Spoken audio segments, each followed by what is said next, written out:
Hour life. Praise the lord. Hallelujah. తొలకరి వాన కార్యక్రమములను వీక్షించుచున్న ప్రియబిడ్లారా, మన జీవితంలో గిద్యోను పక్షంగా దేవుడు చేసిన కార్యం అయితే నీ యొక్క ఆనవాళ్ళు నాకు కనపరచు, నీవు నాకు తోడై ఉన్నావని మనం అంటాం కదా.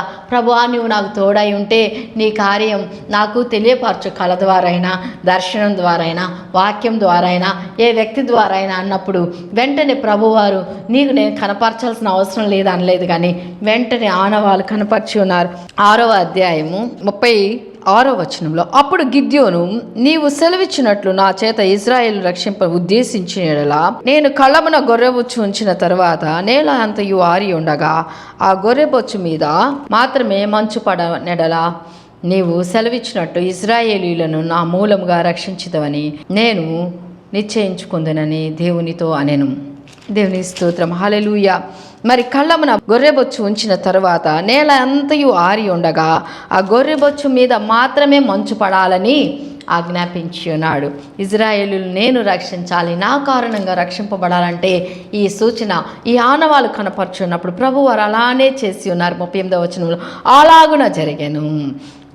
అతడు ప్రొద్దుట లేచి ఆ బొచ్చును విడిచి నీళ్లతో పాత్ర నిండు వరకు ఆ బొచ్చు నుండి మంచును పిండెను. మరలా అప్పుడు 39వ వచనం, గిద్యోను, నీ కోపం నా మీద ఉండనీయకము, ఇంకొక మారే ఆ బొచ్చు చేత శోధింప సెలవిమ్ము. నేను అంతటి మీద మంచు పడి ఉండగా ఆ బొచ్చు మాత్రమే పొడిగా ఉండనిమ్మని దేవునితో అనగా ఆ రాత్రి దేవుడు అలాగున చేసెను. హల్లెలూయా. దేవునికి మహిమ కలుగును గాక.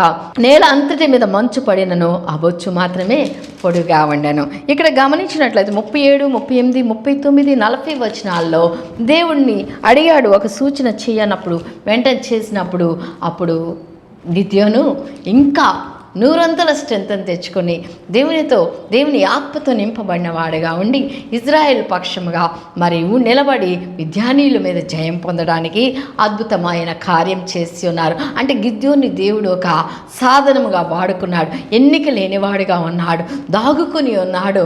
మిద్యానీయులకు గానుగ చోటన గోధుమలను దొల్లగొట్టుకొనిచున్నాడు. అయ్యో నా ప్రాణం పోతుందని కొండల్లోకి గుహల్లోకి పారిపోయి ఉన్నారు ఇజ్రాయెల్ ప్రజలందరూ. అయినప్పటికి కూడా దేవాది దేవుడు, జీవం కలిగిన దేవుడు, వాగ్దానం చేసిన దేవుడు, సృష్టికర్త, really hour God almighty things will be very great which we never expected. చాలామంది, అందుకని నాకు ఇష్టమైన మాట ఒకటి ఉంది, ఏంటంటే యెహోవా ఉత్తముడని రుచి చూసి తెలుసుకోవాలి. We have to taste and see that the lord is good and his greatness is really highly adorable. గొప్ప నామము ఆయన నామం, ఎప్పుడు కూడా మహిమపరచడానికి అర్హత కలిగిన నామము, అన్ని నామముల కంటే పైనామము, అద్భుతమైన నామము యేసయ్య నామం. దేవునికి స్తోత్రం. హల్లెలూయా. గిద్యోను పేరునకు బైబిల్ అర్థము, biblical meaning we have to see, తెగ నరుకువాడు. ఆయన మరి భయపడువాడుగా ఉన్నాడు, దాగుకుని ఉన్నాడు. అయినప్పటికీ కూడా ప్రభువారు ఒక్కటే అంటున్నారు. ఏమంటున్నారు? పరాక్రమం గల బయలాడ్యుడా, భయపడవద్దు, నేను నీకు తోడై ఉన్నాను, నీకు సమాధానము, నువ్వు గొప్ప కార్యాన్ని చూస్తావు. హల్లెలూయా, హల్లెలూయా. దేవుని స్తోత్రం. హల్లెలూయా. ఈ ప్రశస్తమైన సమయంలో వాక్యమును వింటున్న ప్రియబిడ్లారా, ప్రతి బిడ్డను కూడా ప్రభువారు మాట్లాడుతున్న మాట ఏంటంటే, ఏ భయంలో నీవు ఉన్నావు, ఏ కలవరంలో ఉన్నావు, చావుకు సిద్ధమై ఉన్నావా, డాక్టర్లకు అంతు పట్టని రోగములతో మరి కుదరని వ్యాధితో కుమిలిపోతున్నావా, ఇంకా నా చావు ఇలానే ఉంటుంది, నా బ్రతుకు ఇలానే మంచంలో ఇన్ని సంవత్సరాల నుండి పడి ఉన్నాను అనుకుంటున్నావా? But let not your heart be trouble. నీవు హృదయాన్ని కలవరపడనీయొద్దు, నీవు భయపడవద్దు. నీకు దేవుడు, మన జీవం కలిగిన జీవాధిపతి అయిన పునరుద్ధాన శక్తివంతుడా యేసయ్య తోడుగున్నాడు, యేసయ్య తోడుగున్నాడు. దేవునికి మహిమ కలుగును గాక.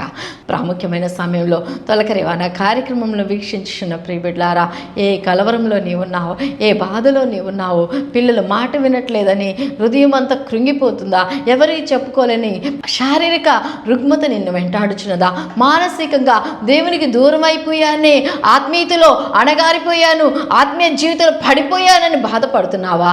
కానీ ఏ విషయంలో నీవు దిగులు పడవద్దు, భయపడవద్దు, చింతపడవద్దు, వేదన పడవద్దు, కానీ సంతోషంతో, సమాధానంతో, ఆనందంతో, నెమ్మదితో ఉండాలని ప్రభువారు ఈ మాటను ఈ ప్రాముఖ్యమైన సమయంలో నీకు అనుగ్రహిస్తున్నారు. ఈ యొక్క వాక్యం ద్వారా నీవు నిత్యము బలపరచబడాలని, ధైర్యపరచబడాలని, ఆనందంతో, సంతోషంతో, శ్రేష్టంగా సమాధానంతో నిత్యము దేవుణ్ణి ప్రేమించే వ్యక్తిగా ఉండాలి. అంటే అక్కడ ఒక కండిషన్ ఉంది. దేవుని ప్రేమిస్తున్నామని చెప్తే మనము లోకాన్ని ప్రేమించము, లోకంలో ఉన్నదేదియో ప్రేమించము. కాబట్టి దేవుణ్ణి ప్రేమించే వారికి ఆయన చేసే కార్యాలు కంటికి కనబడవు, చెవికి వినబడవు, హృదయానికి గోచరము కావు. ఫర్ గాడ్స్ హెవెన్లీ బ్లెస్సింగ్స్కి for everything there is a condition. నేను నిన్ను ఆశీర్వదించాలి అంటే నువ్వు ఎలా ఉండాలి. అందుకని 128వ కీర్తనలో రాయబడి, యెహోవా యందు భయభక్తులు కలిగి ఆయన త్రోవల యందు నడుచువారందరూ ధన్యులు. యెహోవా యందు భయము భక్తి కలిగి ఆయన త్రోవలను నడిస్తేనే ధన్యులు. అందరూ అంటే లోకంలో పాపంలో శాపంలో చీకట్లో ఉన్నవాళ్ళు కాదు. యెహోవా యందు భయభక్తులు, దేవుని ప్రేమించే వారికి ఆయన చేసే కార్యాలు కంటే కనబడవు. అంతేగాని లోకంలో నా ఇష్టం అనేవాళ్ళకి కాదు ప్రియబిడ్డలారా. కాబట్టి మనము మన జీవితము దేవునికి అప్పగించుకునే వారంగా, సజీవ యాగంగా మన ప్రాణాత్మ శరీరం దేవుని సమర్పించుకుని హృదయపూర్వకంగా దేవుని ప్రేమిస్తూ ఆరాధించే వారంగా ఉండాలని కోరుకుంటూ ఈ మాటలు ముగించున్నాను. పరిశుద్ధాత్మ దేవుడు మన వెనుకల్లో ఈ మాటలు నీరు కట్టి ఫలింపచేయునుగాక. మీ కుటుంబాలకు, వ్యక్తిగతంగా మీకును ఆశీర్వాదకరంగా ఫలభరితంగా మార్చబడునుగాక. చిన్న ప్రార్థన చేసుకుందాం. మహాగణుడా, మహోన్నతుడా, వందనాలు తండ్రి. శ్రేష్టమైన సమయంలో దేవా మీకు వందనాలు. మమ్మలను బలపరచువాడవు, ధైర్యపరచువాడవు, స్థిరపరచువాడవు, ఘనపరచువాడవు. మా జీవితాల్లో ప్రభా ఊహించని భీకర కార్యములు చేయగలిగిన గొప్ప దేవుడవు.